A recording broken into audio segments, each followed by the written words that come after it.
saya nggak pernah cerita di manapun saya. I know. Kalau di luar sana kan saya orangnya ceria, saya orangnya fun gitu. Cuma tiap hari saya mikir itu saya ini kayak nggak berguna. Mau ketemu benar, mau ketemu. Saya pingin ketemu tapi perlu ada orang yang tahu kondisi kita. Kalau gitu lah. kita ketemunya di tempat yang mungkin tempat lain yang bukan yang bisa menengahi, takutnya malah memperburuk. Di tempat ini cocok ya kalau ketemu ya. Cocok.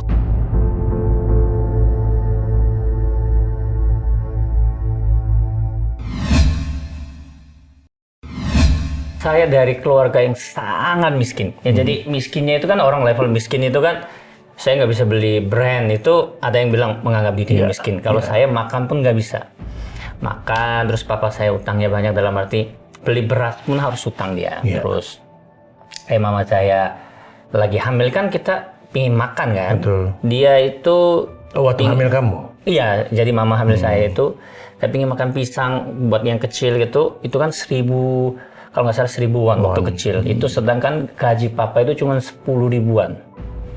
Jadi kayak itu pun mama nggak bisa makan. Terus saya nggak pernah lihat mama saya pakai baju yang bagus, itu nggak pernah lihat waktu kecil. Terus kita tinggalnya di gudang gitu ya, kayak gudang dalam arti jendela kita nggak ada. Dan juga waktu kecil saya benar-benar pingin itu toilet itu harus bagus. Kalau suatu hari saya punya rumah, saya punya toilet itu harus yang bagus, gede, dalam rumah. Karena saya dulu nggak ada di luar rumah. Saya harus jalan kaki 3 menitan lah dari gudang itu. Iya, dan juga saya pisah sama papa saya. Bukan pisah karena papa mama divorce, nggak. Mereka hubungannya baik, tapi karena harus papa saya kan cari duit. Jadi dari umur 3,5. Papa kan pindah ke Indonesia, saya sama mama di Korea itu. Jadi saya selalu diejek satu kampung itu, anak yang nggak punya papa gitu. Ya, terus kayak teman-teman punya sepeda, saya nggak punya. Terus teman-teman yang punya kayak rollerblade yang main itu, saya nggak pernah punya. Terus sekolah pasti sekolah negeri pastinya. Terus di sekolah pun dibully dalam arti di Korea kan bullyingnya parah, terus kayak kekerasannya kan parah. Saya suka dipukulin, dibully, karena miskin juga gitu. Jadi sangat-sangat kalau bilang nggak punya apa, menurut saya saat itu saya nggak punya semuanya. Bahkan Tuhan pun saya nggak punya. Papa saya yang waktu, misalkan anak kecil itu kan pingin sama papa kan, kita main baseball bareng, sepak bola bareng. Figurnya ya. Iya, figurnya saya nggak pernah punya figur papa waktu kecil, nggak ada. Terus mama juga potong rambut aja, kita ke salon aja nggak punya duit. Mama yang potongin rambut. Ya kalau ditanya berasal dari mana, keluarga yang sangat nggak punya gitu. 10.000 uang jajan.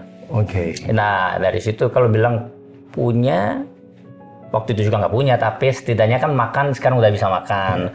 Misalkan mau ayam ada, ini ada, pista ada gitu. Jadi tapi kayaknya selama saya hidup kayak merasa punya banget gitu, kayaknya nggak pernah ada deh. Nggak. Kayak sampai sekarang saya nggak merasa saya ini punya gitu.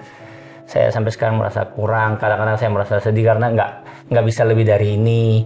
Bahkan ke anak-anak pun kayak anak keempat itu mau sekolah pun saya harus spending dulu kayak gitu. Adalah namanya, mau bilang sekarang income-nya ada pun outcome-nya kan tinggi gitu. Nah itu yang kadang-kadang pingin ngobrol sama Muar lebih dalam pun kita terbatas dengan waktu, tempat, dan juga kan anak kan rumahnya nggak besar, jadi anak banyak, jadi kita mau ngomong serius nggak ada waktu juga. Jadi Muar saya bilang gini, santai aja nggak apa-apa.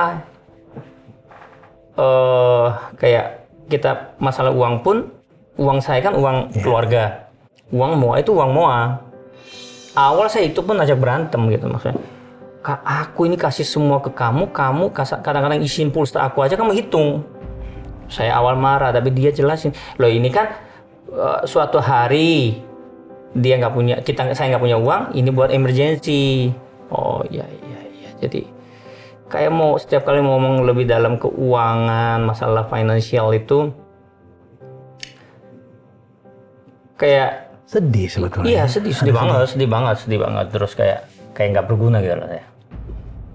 Saya nggak pernah cerita di I know. Kalau di luar sana kan saya orangnya ceria, saya orangnya fun gitu.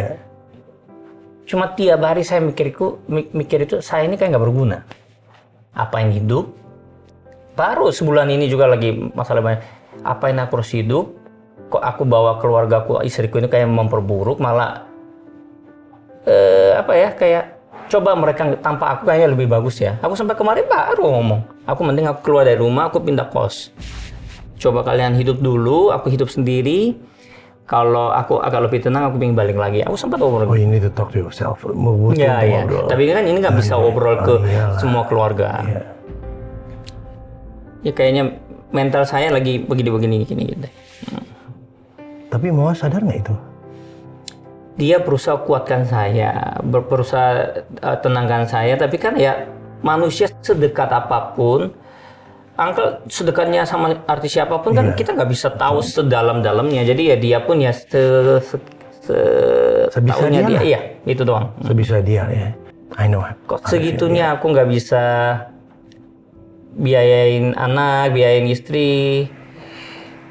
Nggak, kalau dilihat kelihatannya sih semuanya oke aja, tapi kayak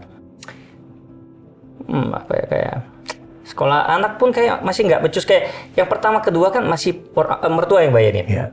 Loh, ini anakku, kenapa aku nggak boleh biayain? Nggak boleh. Dari situ pun saya merasa kok 1, 2, 3, 4 ini semua anakku aja harus dibedain. Ya itu pun saya sedih. Karena kalau saya pun pun semua kan tinggal sama kalian kan. Ya tapi kalau sayanya kaya saya bisa bilang enggak. Tapi memang saya juga mepet ya harus. Oh iya, sudah. Yang kayak personality yang itu yang saya benci sama diri saya gitu. Nah, kalau masalah sama Irwan itu, sebelum boyband ini naik, awal karir udah nggak bagus. Why? Kenapa sebetulnya? Kita berantem cekcokan. Karena apa? Jadi gini, itu perform kedua tapi di daerah Bekasi, TV.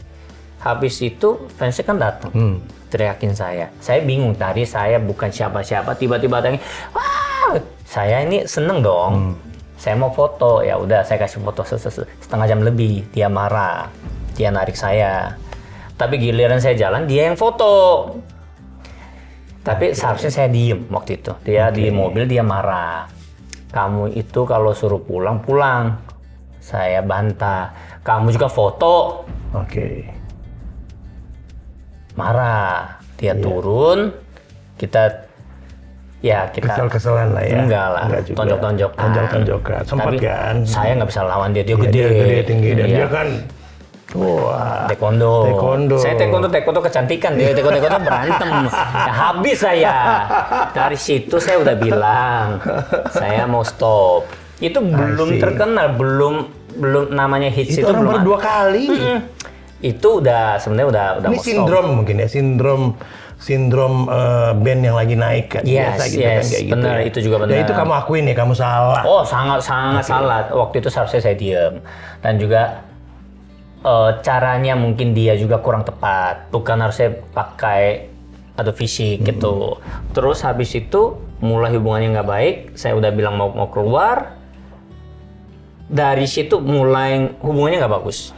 Tapi sekarang ini gimana? Udah baik-baik aja? Udah nggak pernah ketemu. Cuma pernah Kapan terakhir kali ketemu? 2 tahun lalu kalau nggak salah. Lagi saya jemput anak, dia ada di situ gitu. Hanya itu aja? Hanya itu aja. Tegur-teguran kah? Atau gimana? Nggak pernah. Nggak juga? Tapi kalau gitu loh. Kita ketemunya di tempat yang mungkin tempat lain yang bukan yang bisa menengahi, takutnya malah memperburuk. Di tempat ini cocok ya kalau ketemuin ya? Cocok. Coba dipeluk dulu deh. Iya.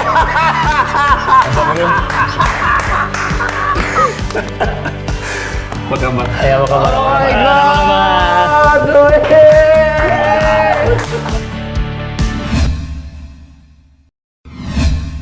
Saya nggak pernah cerita di manapun. I know. Kalau di luar sana kan saya orangnya ceria, saya orangnya fun gitu. Cuma tiap hari saya mikir itu saya ini kayak nggak berguna. Mau ketemu.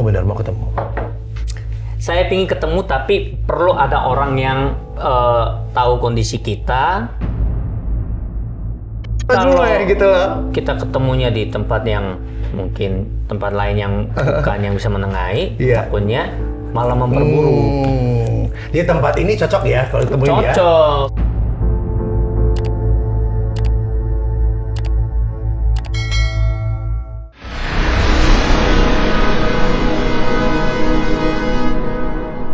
Jadi jangan lupa untuk subscribe Cumi Cumi. Ditekan ya tombol lonceng merahnya.